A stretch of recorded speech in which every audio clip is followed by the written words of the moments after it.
Dans les vastes plaines du Kenya, au pied des montagnes où les lions rugissent au coucher du soleil, se trouve le village Maasai d'Endarasha.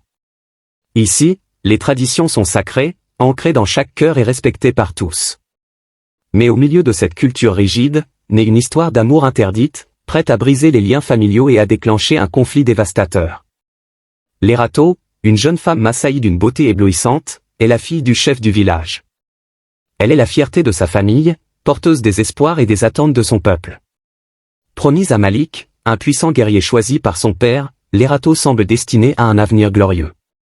Cependant, son cœur appartient secrètement à un autre.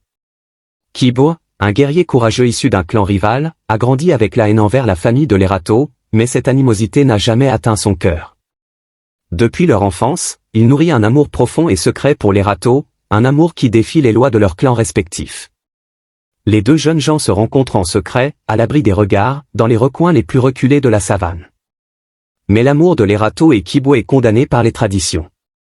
Les lois tribales interdisent toute union entre leurs clans, et le mariage arrangé avec Malik complique encore davantage leur situation. Malik, un guerrier redoutable, est loyal envers son clan et profondément attaché aux traditions. Sa jalousie grandit lorsqu'il commence à soupçonner l'affection de Lerato pour Kibo. Le doute le ronge, et son honneur est en jeu.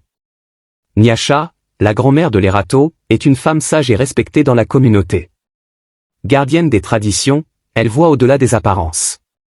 Elle perçoit les signes d'un destin plus grand pour Lerato, mais sait que ce destin pourrait entraîner la chute de la tribu. Nyasha est tiraillée entre son devoir de préserver les traditions et son désir de protéger sa petite fille du malheur.